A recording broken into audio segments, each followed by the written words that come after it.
Hey guys, welcome to the video today. In today's video, I'm going to show you how to remove the dust collection canister from the Black & Decker Mouse Detail Sander. And I'll go through this step by step. But before we begin, I wanted to let you know that I do have other videos on the Black & Decker Mouse Detail Sander, and I'll link those videos at the end of this one. And if you're interested and have time, please check those videos out. And make sure to read through the Black & Decker Mouse Sander instruction manual before you do use the Black & Decker Mouse Sander. And it does say in the instruction manual that you should empty the dust collection canister after every 10 minutes of sanding.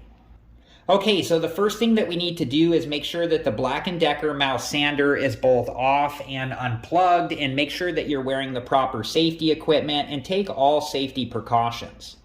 And with safety equipment on, I'm going to hold on to the mouse with this hand and then get a hold of the dust collection canister with this hand, and then we are going to take that off like so. And then you would hold the dust collection canister inside of a garbage can, and you could just lift up on this tab right here on each of the sides and then empty out the dust into the garbage can.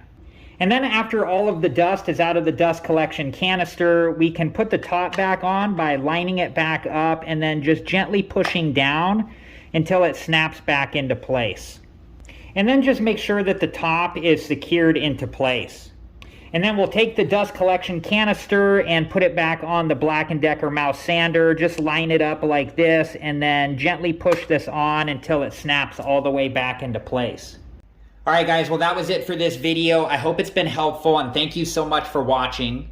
And like I said earlier, I do have other videos on the Black & Decker Mouse Detail Sander, and I'll link those videos at the end of this one. And if you're interested and have time, please check those videos out. Thank you guys again so much for watching. Please like, subscribe, and comment, and I hope to see you guys in the next video. Have a good one. Thank you guys for watching. Please like, subscribe, and comment, and if you have the time, check out these other great videos.